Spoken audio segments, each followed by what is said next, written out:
Okay, good afternoon. അപ്പോൾ 15ാമത്തെ lesson നമ്മൾ ഏകദേശം പകുതിയോളം എടുത്തു അല്ലേ? കുട്ടികളുടെ ശങ്കരമ്മാവൻ. അപ്പൊ ഒന്നുകൂടി അതിവിടെ വായിക്കാം. കാറ്റും കോളും നിറഞ്ഞ എന്താടാ പകുതി തൊട്ടല്ലേ അതെ, പകുതി തുള്ളിച്ചാടി വരെ നമ്മൾ പഠിപ്പിച്ചു അല്ലേ? അവിടെ വരെ വായിക്കാം.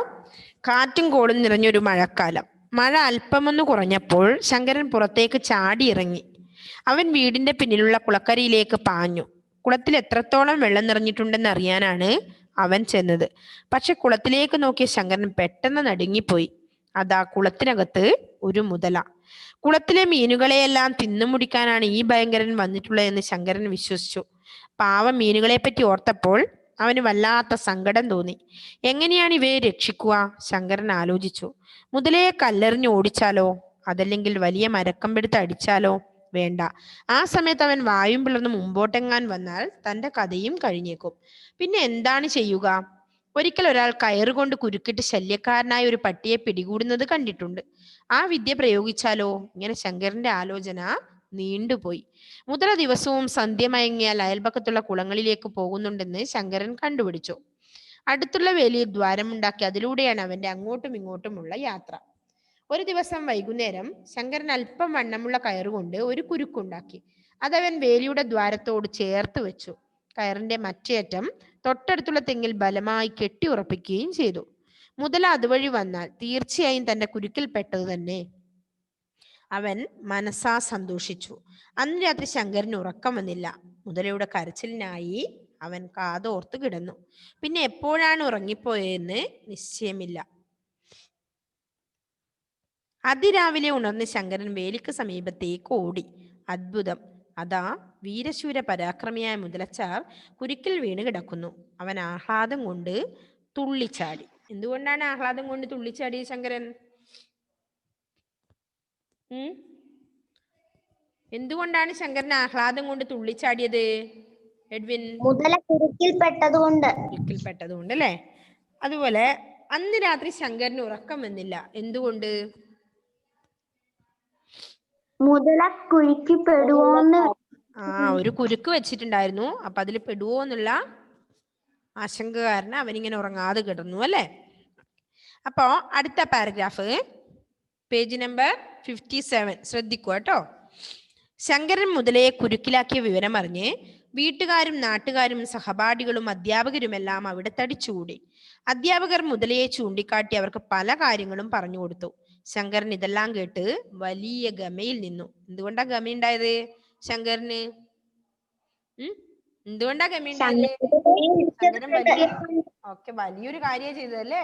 ഒരു മുതലയെ കുരുക്കിട്ട് പിടിക്കാൻ മാത്രം ആ കുട്ടിക്ക് കഴിഞ്ഞു അല്ലെ? അപ്പൊ നിങ്ങളായാലും അങ്ങനെ തന്നെ, എന്തെങ്കിലും ഒരു ചെറിയൊരു കാര്യം ചെറുതായാലും വലുതായാലും ചെയ്തു കഴിഞ്ഞാൽ ഒരു ഗമയുണ്ടാവും അല്ലേ? ഉണ്ടാവില്ലേ കുട്ടികൾക്ക്? അപ്പൊ ഞാനത് ചെയ്തില്ലേ എന്നുള്ളൊരു ഗമ. കാരണം അധ്യാപകരും ഗുരുക്കന്മാരും ഒക്കെ കുട്ടികളും ഒക്കെ ശ്രദ്ധിച്ചു നിന്ന സമയത്ത് ശങ്കരൻ അല്പം ഒരു ഗമയിൽ അങ്ങ് നിന്നു അല്ലെ? അതാണ് അങ്ങനെ പറഞ്ഞു. അപ്പോ ശങ്കരൻ മുതലയെ കുരുക്കിലാക്കി വിവരം പറഞ്ഞു വീട്ടുകാരും നാട്ടുകാരും സഹപാഠികളും അധ്യാപകരും വന്നു അല്ലെ? അവിടെ തടിച്ചുകൂടി. അധ്യാപകർ മുതലയെ ചൂണ്ടിക്കാട്ടി അവർക്ക് പല കാര്യങ്ങളും പറഞ്ഞു കൊടുത്തു. അപ്പൊ ശങ്കരൻ ഇതെല്ലാം കേട്ട് വലിയ ഗമയിൽ നിന്നു. മുതലയെ പിടിച്ചുകെട്ടി ഈ വികൃതി പയ്യൻ ആരാണെന്ന് മനസ്സിലായോ? അപ്പോ ആ വികൃതി പയ്യൻ, ആ മുതലയെ പിടിച്ചു കെട്ടിയ ആ കുട്ടി ആരാണെന്ന് മനസ്സിലായോ? അദ്ദേഹത്തിനെ കുറിച്ചാണ് ഇപ്പൊ ഇനി പറയുന്നത് അല്ലെ? അയാളാണ് പിൻകാലത്ത് ലോകപ്രശസ്തനായ കാർട്ടൂണിസ്റ്റ് ശങ്കറായി വളർന്നത് അല്ലെ? ലോകപ്രശസ്തനായ കാർട്ടൂണിസ്റ്റ് ശങ്കറാണ് അല്ലെ ഈ വികൃതി പയ്യൻ, കുട്ടികളുടെ ശങ്കരമ്മാവൻ. അപ്പോ അദ്ദേഹത്തിന്റെ ജനനവും മറ്റു കാര്യങ്ങളുമാണ് പറയുന്നത്. ശ്രദ്ധിക്കുക, പ്രധാനപ്പെട്ട പോയിന്റ് അണ്ടർലൈൻ ചെയ്യുക. 1902 കായംകുളത്താണ് ശങ്കരൻ ജനിച്ചത്. ലോകത്തെമ്പാടുമുള്ള കുട്ടികൾക്ക് പ്രിയങ്കരനാണ് ശങ്കരമ്മാവൻ അല്ലെ? പ്രിയങ്കരൻ എന്ന് പറഞ്ഞാല് പ്രിയപ്പെട്ടവൻ അല്ലെ? ഇഷ്ടമുള്ളവൻ. അപ്പോ 1902 കായംകുളത്താണ് ആര് ജനിച്ചത്? ശങ്കരൻ ജനിച്ചത്. 1902 കായംകുളത്താണ് അദ്ദേഹം ജനിച്ചത്. ലോകത്തെമ്പാടുമുള്ള കുട്ടികൾക്ക് പ്രിയങ്കരനാണ് ശങ്കരമ്മാവൻ. സ്കൂളിൽ പഠിക്കുന്ന കാലത്ത് തന്നെ ശങ്കരൻ കാർട്ടൂൺ രചനയിൽ മിടുക്കനായിരുന്നു. കോളേജിലെത്തിയപ്പോഴേക്കും ഈ കഴിവ് കുറെ കൂടി വളർന്നു. അങ്ങനെ നിരന്തരമായ പരിശ്രമത്തിലൂടെ അദ്ദേഹം പ്രശസ്തിയുടെ പടവുകൾ ചവിട്ടിക്കയറി. അല്ലെ? പ്രശസ്തി, കീർത്തി അല്ലെങ്കിൽ പദവി, അല്ലെ? അപ്പൊ പ്രശസ്തിയുടെ പടവുകള് ചവിട്ടിക്കേറി ശങ്കരൻ. കാർട്ടൂണുകൾ പ്രസിദ്ധീകരിക്കാൻ തുടങ്ങിയതോടെയാണ് ശങ്കരൻ ശങ്കറായി മാറിയത്. 1932 ശങ്കർ ഹിന്ദുസ്ഥാൻ ടൈംസ്, അല്ലെ? അടുത്ത പോയിന്റ് ആണ് എന്ത്? ഹിന്ദുസ്ഥാൻ ടൈംസ് പത്രത്തിലെ കാർട്ടൂണിസ്റ്റായി സ്ഥാനമേറ്റു. അല്ലെ? 1932 ഹിന്ദുസ്ഥാൻ ടൈംസ് എന്ന പത്രത്തിലെ, അല്ലെ, കാർട്ടൂണിസ്റ്റ് ആയിട്ട് അദ്ദേഹം സ്ഥാനമേറ്റെടുത്തു. അന്നത്തെ വൈസ്രോയിമാരെയും മറ്റും അദ്ദേഹം ശരിക്കും കളിയാക്കിയിരുന്നു. എങ്കിലും അവർക്കെല്ലാം ശങ്കരെ വലിയ ഇഷ്ടമായിരുന്നു. 1936 കാർട്ടൂണിൽ ഉപരിപഠനത്തിനായി അദ്ദേഹം എവിടത്തേക്ക് പോയി? ഇംഗ്ലണ്ടിലേക്ക് പോയി. അല്ലെ? കാർട്ടൂണിൽ ഉപരിപഠനത്തിനായി അദ്ദേഹം എവിടേക്കാ പോയത്? ഇംഗ്ലണ്ടിലേക്ക് പോയി. എത്രയിലാണ്? 1936 അല്ലെ? 36. അപ്പോ അദ്ദേഹം കാർട്ടൂണിൽ ഉപരിപഠനം എടുക്കാൻ വേണ്ടിയിട്ട് എവിടത്തേക്ക് പോയി? ഇംഗ്ലണ്ടിലേക്ക് പോയി. അപ്പൊ എന്തൊക്കെയോ പറഞ്ഞു ആ പാരഗ്രാഫില്. ഒന്നുകൂടി പറയാം, കുറച്ച് വന്നിട്ട് ബാക്കി ചെയ്യാം. 1902 കായംകുളത്താണ് ശങ്കരൻ ജനിച്ചത്. അല്ലെ? 1900 അണ്ടർലൈൻ ചെയ്യണേ. 1902 കായംകുളത്താണ് ശങ്കരൻ ജനിച്ചത്. ലോകത്തെമ്പാടുമുള്ള കുട്ടികളുടെ പ്രിയങ്കരനാണ്, അല്ലെ, ശങ്കരൻ മാമൻ. സ്കൂളിൽ പഠിക്കുന്ന കാലത്ത് തന്നെ ശങ്കരൻ കാർട്ടൂൺ രചനയിൽ മിടുക്കനായിരുന്നു. കോളേജിൽ എത്തിയപ്പോഴേക്കും ഈ കഴിവ് കുറെ കൂടി വളർന്നു.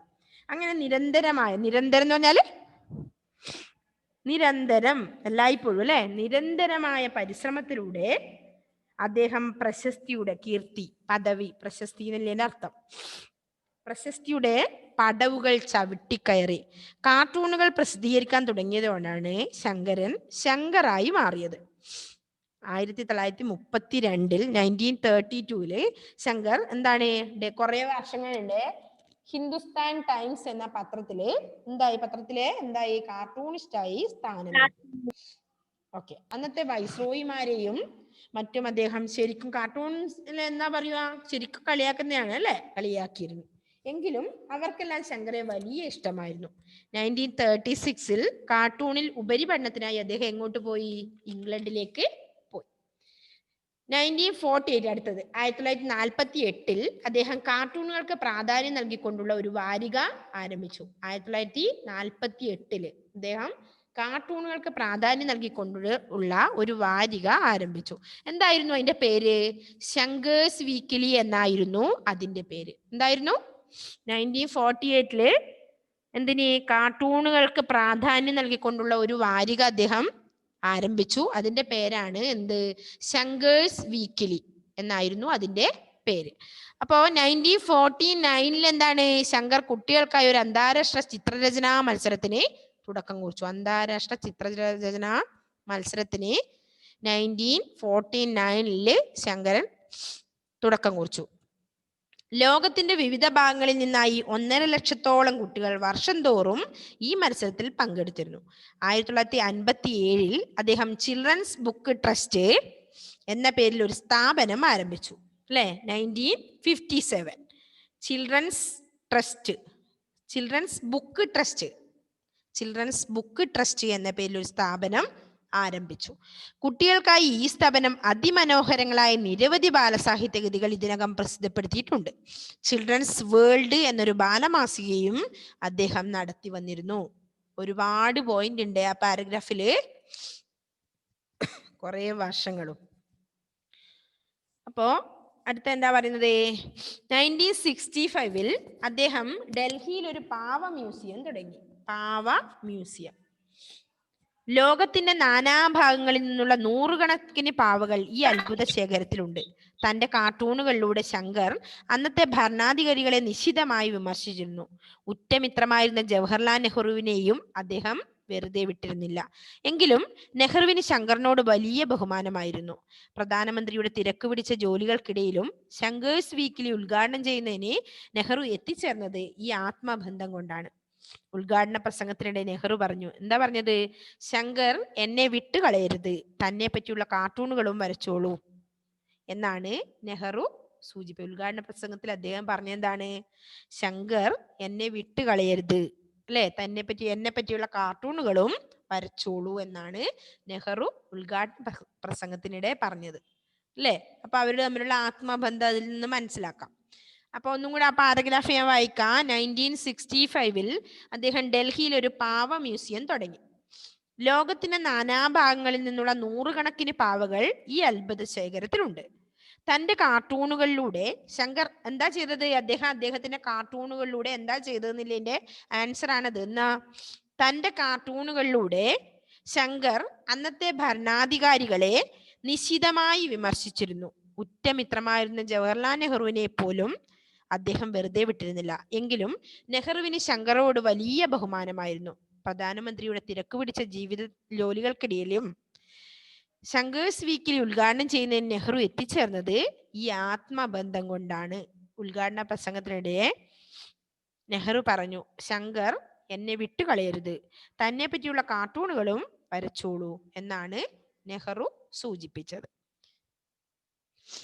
ചാച്ചാ നെഹ്റുവിനെ പോലെ ശങ്കരമ്മാവനും ലോകത്തെമ്പാടുമുള്ള കുട്ടികളുടെ ഉറ്റ തോഴനായിരുന്നു.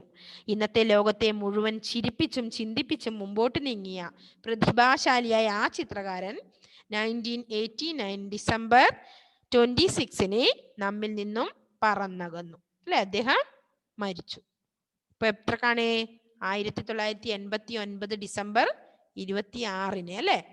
ഡിസംബർ 26 അദ്ദേഹം മരിച്ചത്. ഓക്കെ, അപ്പൊ ക്ലിയർ ആയോ? അത് ഒരുപാട് പോയിന്റുകൾ ഉണ്ടല്ലേ, ഒരുപാട് ഡേറ്റുകൾ ഉണ്ട്. അപ്പൊ നിങ്ങളത് എല്ലാം നോട്ട് ചെയ്യണേ.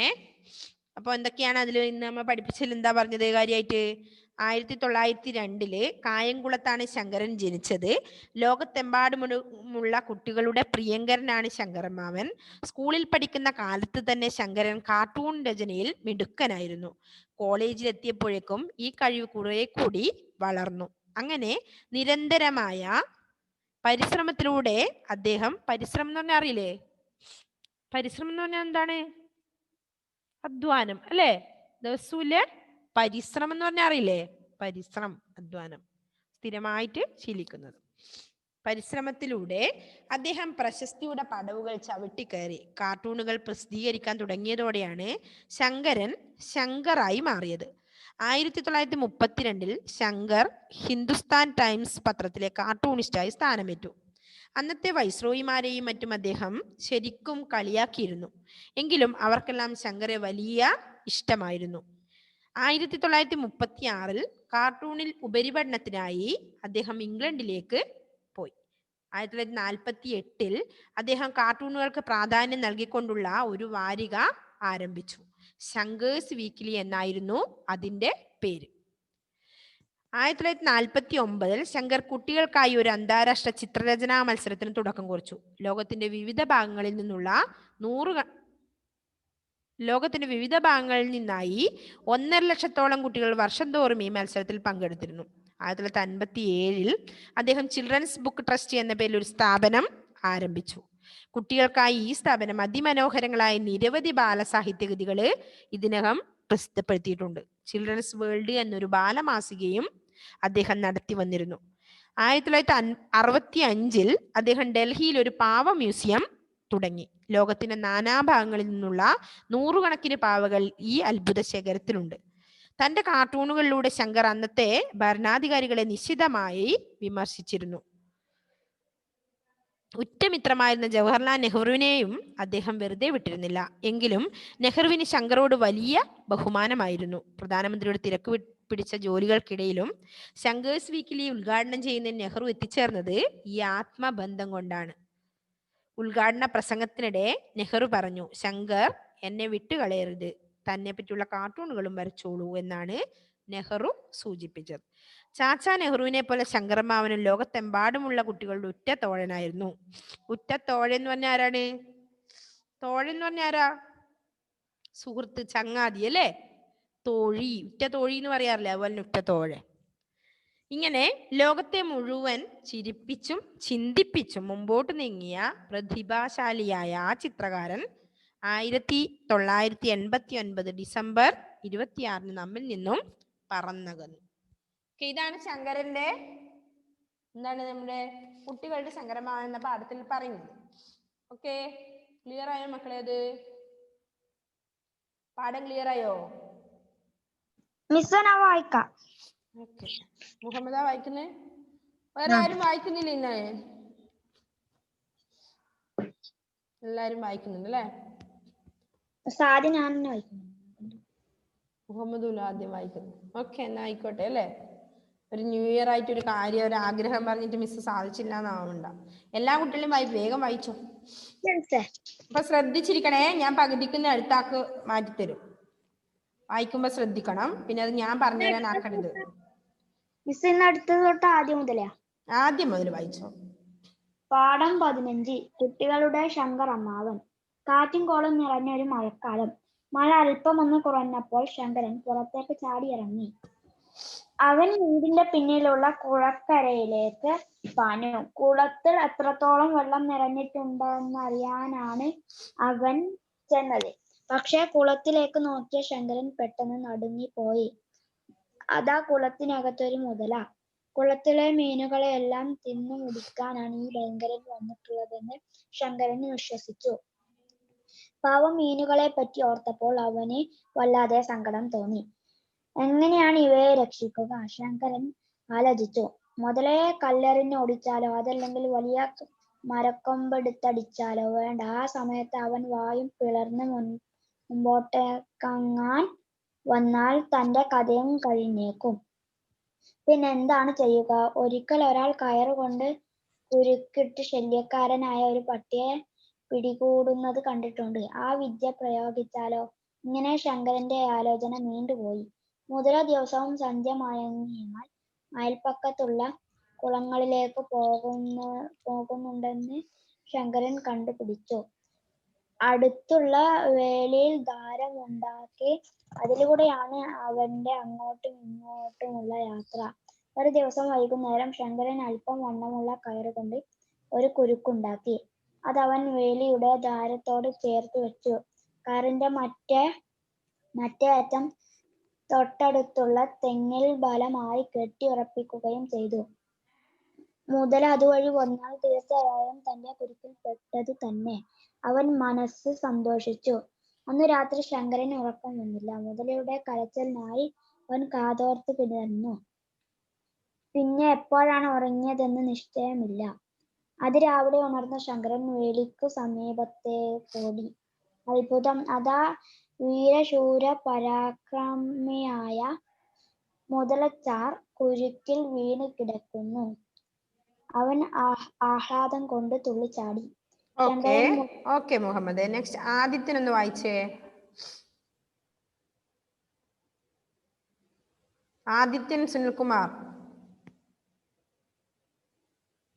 പോയാ?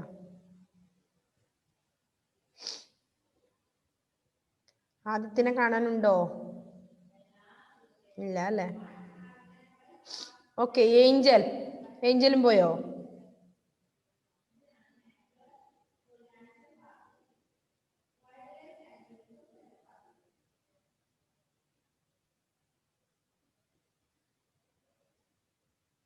ഏഞ്ചലേ ഉണ്ടോ? വായിക്കുന്നുണ്ടോ? ഇനി എവിടേക്കാ പോകുന്നേ?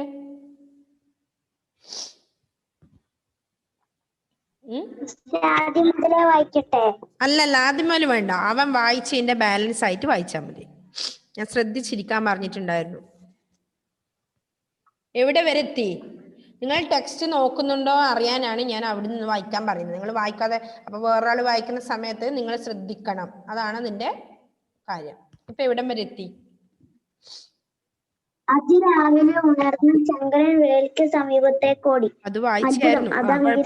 പരാക്രമിയായ മുതലച്ചാർ കുരുക്കിൽ വീണ് കിടക്കുന്നു. അവൻ ആഹ്ലാദം കൊണ്ട് തുള്ളിച്ചാടി. ശങ്കരൻ മുതലയെ കുരുക്കിലാക്കിയ വിവരം അറിഞ്ഞ വീട്ടുകാരും നാട്ടുകാരും സഹപാഠികളും അധ്യാപകരുമെല്ലാം അവിടെ തടിച്ചുകൂടി. അധ്യാപകർ മുതലയെ ചൂണ്ടിക്കാട്ടി അവർക്ക് പല കാര്യങ്ങളും പറഞ്ഞുകൊടുത്തു. ശങ്കരൻ ഇതെല്ലാം കേട്ട് വലിയ ഗമയിൽ നിന്നു. മുതലെ പിടിച്ച ഈ വിദഗ്ധൻ ആരാണെന്ന് മനസ്സിലായോ? അയാളാണ് പിൽക്കാലത്ത് ലോക പ്രശസ്തനായ കാർട്ടൂണിസ്റ്റ് ശങ്കറായി വളർന്നത്. കുട്ടികളുടെ ശങ്കർ അമ്മാവൻ. 1902 കായംകുളത്താണ് ശങ്കരൻ ജനിച്ചത്. ലോകത്തെമ്പാടും ഉള്ള കുട്ടികളുടെ പ്രിയങ്കരനാണ് ശങ്കർ അമ്മാവൻ. സ്കൂളിൽ പഠിക്കുന്ന കാലത്തു തന്നെ ശങ്കരൻ കാർട്ടൂൺ രചനയിൽ മിടുക്കനായിരുന്നു. കോളേജിലെത്തിയപ്പോഴേക്കും ഈ കഴിവ് കുറെ കൂടി വളർന്നു. അങ്ങനെ നിരന്തരമായ പരിശ്രമത്തിലൂടെ അദ്ദേഹം കുറെ കൂടി പ്രശസ്തിയുടെ പടവുകൾ കയറി. കാർട്ടൂണുകൾ പ്രസിദ്ധീകരിക്കാൻ തുടങ്ങിയതോടെയാണ് ശങ്കരൻ ശങ്കറായി മാറിയത്. 1932 ശങ്കർ ഹിന്ദുസ്ഥാൻ ടൈംസ് പത്രത്തിലെ കാർട്ടൂണിസ്റ്റായി സ്ഥാനമേറ്റു. അന്നത്തെ വൈസ്രോയിമാരെയും മറ്റും അദ്ദേഹം ശരിക്കും കളിയാക്കിയിരുന്നു. എങ്കിലും അവർക്കെല്ലാം ശങ്കരെ വലിയ ഇഷ്ടമായിരുന്നു. 1936 കാർട്ടൂണിസ്റ്റ് പഠനത്തിനായി അദ്ദേഹം ഇംഗ്ലണ്ടിലേക്ക് പോയി. 1948 അദ്ദേഹം കാർട്ടൂണുകൾക്ക് പ്രാധാന്യം നൽകിക്കൊണ്ടുള്ള ഒരു വാരിക ആരംഭിച്ചു. ശങ്കേഴ്സ് വീക്ക്ലി എന്നായിരുന്നു അതിന്റെ പേര്. 1949 ശങ്കർ കുട്ടികൾക്കായി ഒരു അന്താരാഷ്ട്ര ചിത്രരചനാ മത്സരത്തിന് തുടക്കം കുറിച്ചു. ലോകത്തിന്റെ വിവിധ ഭാഗങ്ങളിൽ നിന്നായി 1.5 ലക്ഷത്തോളം കുട്ടികൾ വർഷം തോറും ഈ മത്സരത്തിൽ പങ്കെടുത്തിരുന്നു. 1957 അദ്ദേഹം ചിൽഡ്രൻസ് ബുക്ക് ട്രസ്റ്റ് എന്ന പേരിൽ ഒരു സ്ഥാപനം ആരംഭിച്ചു. കുട്ടികൾക്കായി ഈ സ്ഥാപനം അതിമനോഹരങ്ങളായ നിരവധി ബാല സാഹിത്യ കൃതികൾ ഇതിനകം പ്രസിദ്ധപ്പെടുത്തിയിട്ടുണ്ട്. ചിൽഡ്രൻസ് വേൾഡ് എന്നൊരു ബാലമാസികയും അദ്ദേഹം നടത്തി വന്നിരുന്നു. അടുത്ത ജോസി വായിച്ചേ. 1974 അദ്ദേഹം ഡൽഹിയിൽ ഒരു 1965 74 ഒരു പാവ മ്യൂസിയം തുടങ്ങി. ലോകത്തിന്റെ നാനാ ഭാഗങ്ങളിൽ നിന്നും നൂറുകണക്കിന് പാവകൾ ഈ അത്ഭുത ശേഖരത്തിലുണ്ട്. തന്റെ കാർട്ടൂണുകളിലൂടെ ശങ്കർ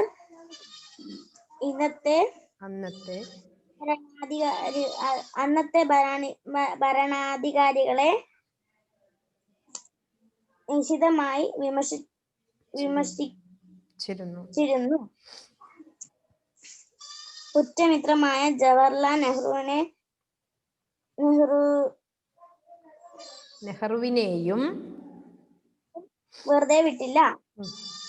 എങ്കിലും നെഹ്റുവിന് ശങ്കറിനോട് വലിയ ബഹുമാനമായിരുന്നു.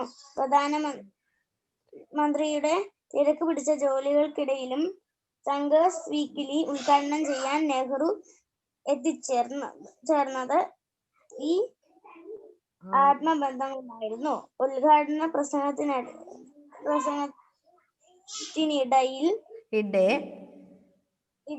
നെഹ്റു പറഞ്ഞു, ശങ്കർ എന്നെ വിട്ടുകളയരുത്. തന്നെ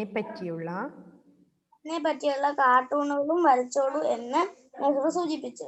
ചാച്ച നെഹ്റുവിനെ ശങ്കർ അമ്മാവനും ലോകമെമ്പാടും കുട്ടികളുടെ ഒറ്റ തോഴനായിരുന്നു. ഇങ്ങനെ ലോകത്തെ മുഴുവൻ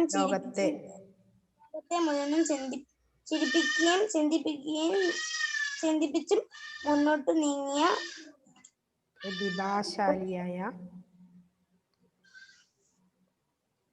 പ്രതിഭാശാലിയായ ആ ചിത്രകാരൻ 1989 ഡിസംബർ 26 നമ്മിൽ നിന്നും പറന്നകന്നു. Okay, next Edwin. പാഠം 15. കുട്ടികളുടെ ശങ്കരമ്മാവൻ. കാറ്റും കോളും നിറഞ്ഞ ഒരു മഴക്കാലം. മഴ അല്പം ഒന്ന് കുറഞ്ഞപ്പോൾ ശങ്കരൻ പുറത്തേക്ക് ചാടിയിറങ്ങി. അവൻ വീടിന്റെ പിന്നിലുള്ള കുളക്കരയിലേക്കു പാഞ്ഞു. കുളത്തിൽ എത്രത്തോളം വെള്ളം നിറഞ്ഞിട്ടുണ്ടെന്നറിയാനാണ് അവൻ ചെന്നത്. പക്ഷെ കുളത്തിലേക്ക് നോക്കിയ ശങ്കരൻ പെട്ടെന്ന് നടുങ്ങിപ്പോയി. അതാ കുളത്തിനകത്തൊരു മുതല. കുളത്തിലെ മീനുകളെയെല്ലാം തിന്നുമുടിക്കാനാണ് ഈ ഭയങ്കരൻ വന്നിട്ടുള്ളതെന്ന് ശങ്കരൻ വിശ്വസിച്ചു. പാവം മീനുകളെ പറ്റി ഓർത്തപ്പോൾ അവന് വല്ലാത്ത സങ്കടം തോന്നി. എങ്ങനെയാണ് ഇവയെ രക്ഷിക്കുക? ശങ്കരൻ ആലോചിച്ചു. മുതലയെ കല്ലെറിഞ്ഞ് ഓടിച്ചാലോ, അല്ലെങ്കിൽ വലിയ മരക്കമ്പെടുത്തടിച്ചാലോ? വേണ്ട. ആ സമയത്ത് അവൻ വായും പിളർന്ന് മുൻപോട്ടെങ്ങാൻ വന്നാൽ തന്റെ കഥയും കഴിഞ്ഞേക്കും. പിന്നെ എന്താണ് ചെയ്യുക? ഒരിക്കൽ ഒരാൾ കയറുകൊണ്ട് കുരുക്കിട്ട് ശല്യക്കാരനായ ഒരു പട്ടിയെ പിടികൂടുന്നത് കണ്ടിട്ടുണ്ട്. ആ വിദ്യ പ്രയോഗിച്ചാലോ? ഇങ്ങനെ ശങ്കരന്റെ ആലോചന നീണ്ടുപോയി. മുതല ദിവസവും സന്ധ്യ മയങ്ങിയാൽ അയൽപക്കത്തുള്ള കുളങ്ങളിലേക്കു പോകുന്നുണ്ടെന്ന് ശങ്കരൻ കണ്ടുപിടിച്ചു. അടുത്തുള്ള വേലിയിൽ ദ്വാരമുണ്ടാക്കി അതിലൂടെയാണ് അവന്റെ അങ്ങോട്ടും ഇങ്ങോട്ടുമുള്ള യാത്ര. ഒരു ദിവസം വൈകുന്നേരം ശങ്കരൻ അല്പം വണ്ണമുള്ള കയറുകൊണ്ട് ഒരു കുരുക്കുണ്ടാക്കി. അതവൻ വേലിയുടെ ദ്വാരത്തോട് ചേർത്തു വെച്ചു. കയറിന്റെ മറ്റേ അറ്റം തൊട്ടടുത്തുള്ള തെങ്ങിൽ ബലമായി കെട്ടി ഉറപ്പിക്കുകയും ചെയ്തു. മുതല അതുവഴി വന്നാൽ തീർച്ചയായും തന്റെ കുരുക്കിൽ പെട്ടതു തന്നെ.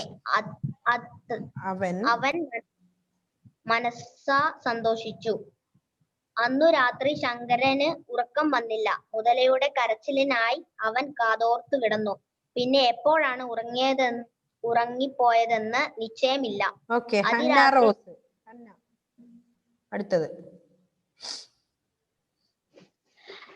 അതിരാവിലെ ഉണർന്ന് ശങ്കരൻ വേലിക്ക് സമീപത്തേക്ക് ഓടി. അത്ഭുതം! അതാ വീരശൂര പരാക്രമിയായ മുതലസാർ കുഴിക്കിൽ വീണ് കിടക്കുന്നു. അവൻ ആഹ്ലാദം കൊണ്ട് തുള്ളിച്ചാടി. ശങ്കരൻ മുതലയെ കുഴിക്കിലാക്കിയ വിവരമറിഞ്ഞ് വീട്ടുകാരും നാട്ടുകാരും സഹപാഠികളും അധ്യാപകരുമെല്ലാം അവിടെ തടിച്ചുകൂടി. അധ്യാപകർ മുതലയെ ചൂണ്ടിക്കാട്ടി അവർക്ക് പല കാര്യങ്ങളും പറഞ്ഞു കൊടുത്തു. ശങ്കരൻ ഇതെല്ലാം കേട്ട് വലിയ ഗമയിൽ നിന്നു. മുതലയെ പിടിച്ചുകെട്ടിയ ഈ വികൃതി പയ്യൻ ആരാണെന്ന് മനസ്സിലായോ? അയാളാണ് പിൽക്കാലത്ത് ലോക പ്രശസ്തനായ കാർട്ടൂണിസ്റ്റ് ശങ്കരായി വളർന്നത്. കുട്ടികളുടെ ശങ്കരമ്മാവൻ. 1902 കായംകുളത്താണ് ശങ്കരൻ ജനിച്ചത്. ലോകത്തെമ്പാടുമുള്ള കുട്ടികൾക്ക് പ്രിയങ്കരനാണ് ശങ്കരമ്മാവൻ. സ്കൂളിൽ പഠിക്കുന്ന കാലത്ത് തന്നെ ശങ്കരൻ കാർട്ടൂൺ രചനയിൽ മിടുക്കനായിരുന്നു. കോളേജിൽ എത്തിയപ്പോഴേക്കും ഈ കഴിവ് കുറെ കൂടി വളർന്നു. അങ്ങനെ നിരന്തരമായ പരിശ്രമത്തിലൂടെ അദ്ദേഹം പ്രശസ്തിയുടെ പടവുകൾ ചവിട്ടിക്കയറി. കാർട്ടൂണുകൾ പ്രസിദ്ധീകരിക്കാൻ തുടങ്ങിയതോടെയാണ് ശങ്കരൻ ശങ്കറായി മാറിയത്. 1932 ശങ്കർ ഹിന്ദുസ്ഥാൻ ടൈംസ് പത്രത്തിലെ കാർട്ടൂണിസ്റ്റായി സ്ഥാനമേറ്റു. അന്നത്തെ വൈസ്രോയിമാരെയും മറ്റും അദ്ദേഹം ശരിക്കും കളിയാക്കിയിരുന്നു. എങ്കിലും അവർക്കെല്ലാം ശങ്കരെ വലിയ ഇഷ്ടമായിരുന്നു. 1936 കാർട്ടൂണിൽ ഉപരി പഠനത്തിനായി അദ്ദേഹം ഇംഗ്ലണ്ടിലേക്ക് പോയി. 1948 അദ്ദേഹം കാർട്ടൂണുകൾക്ക് പ്രാധാന്യം നൽകിക്കൊണ്ടുള്ള ഒരു വാരിക ആരംഭിച്ചു. ശങ്കേഴ്സ് വീക്ക്ലി എന്നായിരുന്നു അതിന്റെ പേര്. 1949 ശങ്കർ കുട്ടികൾക്കായി ഒരു അന്താരാഷ്ട്ര ചിത്രരചനാ മത്സരത്തിന് തുടക്കം കുറിച്ചു. ലോകത്തിന്റെ വിവിധ ഭാഗങ്ങളിൽ നിന്നായി 1.5 ലക്ഷത്തോളം കുട്ടികൾ വർഷത്തോറും ഈ മത്സരത്തിൽ പങ്കെടുത്തിരുന്നു. 1957 അദ്ദേഹം ചിൽഡ്രൻസ് ബുക്ക് ട്രസ്റ്റ് എന്ന പേരിൽ ഒരു സ്ഥാപനം ആരംഭിച്ചു. കുട്ടികൾക്കായി ഈ സ്ഥാപനം അതിമനോഹരങ്ങളായ നിരവധി ബാലസാഹിത്യ കൃതികൾ ഇതിനകം പ്രസിദ്ധപ്പെടുത്തിയിട്ടുണ്ട്. ചിൽഡ്രൻസ് വേൾഡ് എന്നൊരു ബാലമാസികയെ അദ്ദേഹം നടത്തി വന്നിരുന്നു. അടുത്ത ലക്ഷ്മിപ്രിയ.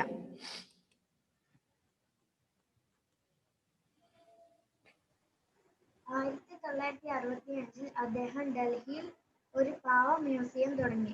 ലോകത്തിന്റെ നാനാഭാഗങ്ങളിൽ നിന്നുള്ള നൂറുകണക്കിന് പാവകൾ ഈ അത്ഭുത ശേഖരത്തിലുണ്ട്. തന്റെ കാർട്ടൂണുകളിലൂടെ ശങ്കർ അന്നത്തെ ഭരണാധികാരികളെ നിശിതമായി വിമർശിച്ചിരുന്നു. ഉറ്റമിത്രമായിരുന്ന ജവഹർലാൽ നെഹ്റുവിനെയും അദ്ദേഹം വെറുതെ വിട്ടിരുന്നില്ല. എങ്കിലും നെഹ്റുവിന് ശങ്കറോട് വലിയ ബഹുമാനമായിരുന്നു. പ്രധാനമന്ത്രിയുടെ തിരക്ക് പിടിച്ച ജോലികൾക്കിടയിലും ശങ്കർ വീട്ടിലെ ഉദ്ഘാടനം ചെയ്യുന്നതിന് നെഹ്റു എത്തിച്ചേർന്നത് ഈ ആത്മാർത്ഥം കൊണ്ടാണ്. ഉദ്ഘാടന പ്രസംഗത്തിനിടെ നെഹ്റു പറഞ്ഞു, ശങ്കർ എന്നെ വിട്ടുകളയരുത്, തന്നെപ്പറ്റിയുള്ള കാർട്ടൂണുകളും വരച്ചോളൂ എന്നാണ് നെഹ്റു സൂചിപ്പിച്ചത്. ഓക്കെ മോളെ, ഓക്കെ. അതുല്, അടുത്തത് അതുല്.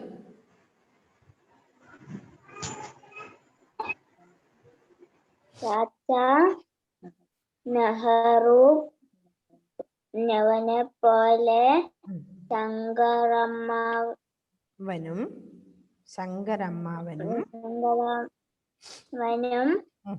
ലോകത്തെ മെമ്പാടുമുള്ള കുട്ടികളുടെ ഒറ്റ തോഴനായിരുന്നു.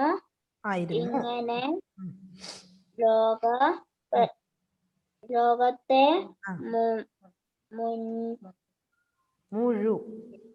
മുഴുവൻ ചിരിപ്പിച്ചു,